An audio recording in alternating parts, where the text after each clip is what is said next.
back to NatSec 2020, Coronavirus and Beyond. I'm Francis Rose. The supply chain issues we've covered today don't exist in a vacuum for the Air Force. DoD relies on industry partners to get people and equipment to the right places at the right time.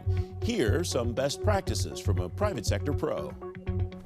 Patty St. George is Senior Partner and Air Force Account Lead at KPMG. Patty, thanks for joining me today. Just talked to Will Roper and others throughout the week about what supply chains look like and what they will look like moving forward, the level of activity in which the services will be engaged. What do you think the new reality of supply chain looks like, driven by COVID, but not exclusively as a result of COVID, moving forward? Well, the new reality is really that of digital transformation. Supply chain is really moving in an era that requires you to capitalize on many things, such as the data, the analytics, the understanding of your complete supply chain from prime down to the multiple levels below. And that multi-level is what I think the forces and what the OSD is doing that maybe they didn't do before. Alan Schaefer from Ellen Lord's office was on earlier in the week talking about interacting maybe for the first time in some cases with companies at the third, fourth, fifth tier of the defense industrial base. Is that something that you expect to see stay as part of this new reality where the individual branches, the Air Force and others, and the Department of Defense as a whole are more engaged further down the chain instead of relying on their relationships with primes to understand the integrity, the sustainability, the resilience of the supply chain?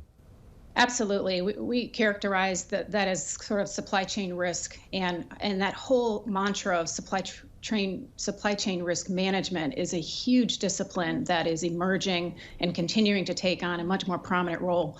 What we're seeing is when you start to dissect the products down to the fourth and fifth level, and you see the provenance of things such as the microelectronics that come from Taiwan or other countries, and you really start to examine what's coming from where, and actually it's been corrupted in some way. We've done some studies where we've seen products, looked at actual products, dissected them, and we're very shocked at seeing that something had actually happened with the provenance of microelectronics that were coming from third and fourth level vendors.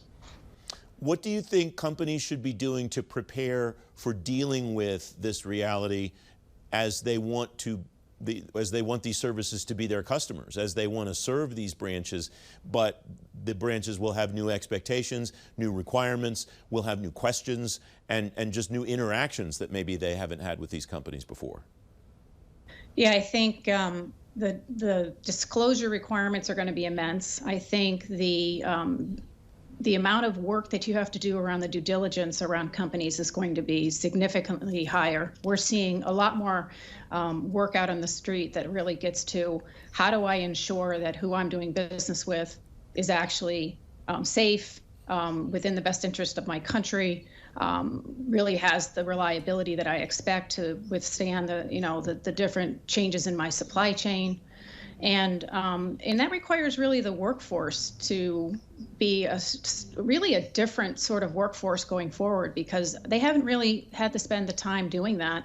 And now that's a whole new set of activities that people need to be trained how to do, and you need to bake it into your processes so you know what you can do by when and how you can be assured of everything that's coming through that supply chain. What skills should the Air Force look for either in people that they bring in or to cultivate in the workforce that they have now, and how should they go about giving them those skills?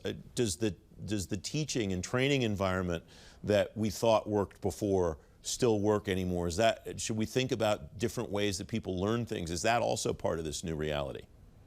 Absolutely. The whole platform of data and analytics, AI management, design thinking, robotics, all of these emerging technologies are front and center and really require you to reskill your entire workforce. And so in order to do that, you have to blend capabilities of external partners that bring the leading capabilities day in and day out to partner with your internal workforce, and go seek out and hire a completely different set of folks that maybe you haven't hired before, such as folks, skilled in AI management and digital thinking and all of those sorts of things. And so it's really going to require the HR department and the supply chain and other mission programs to be more smartly working together, because it's going to drive a much faster change of skills and competencies and just a whole new paradigm. But it strikes me that that is a natural fit for where organizations are going in the artificial intelligence reality piece of this, because you have a whole cohort of people that are worried about AI, that are worried about RPA and other technologies, quote unquote, coming to take my job, when the kinds of jobs that you're talking about are tremendously more valuable to an organization like the Air Force than the work that those folks might have been doing before. So reskilling and repurposing those people to do these higher value jobs fits with what this administration and others have talked about in the first place. So it strikes me that this is almost accidentally fitting nice pieces of a puzzle together. Yes, and what we're seeing is there isn't really a replacement of positions. With what we're seeing is there's an augmentation of the work and the needs and the skills. And so you still need the workforce that you have. You need to reskill a portion of them to be doing some of these newer requirements, but you still need the depth and breadth of understanding and people who understand how to run the Air Force, how to run the military services, and how to run these programs, because the other folks are bringing additional capabilities, but the core is going to always be required. Patty St. George of KPMG, thanks very much for joining me today. A great conversation. And thank you for watching the fifth and final day of NatSec 2020, Coronavirus and Beyond, presented by KPMG. If you missed any of this week's programs on OSD, civilian agencies, Navy and Marine Corps, Army, or Air Force, just go to our website, govmatters.tv. A huge thank you to the Navy League and AUSA for partnering with us this week. For GovMatters Conference TV, I'm Francis Rose.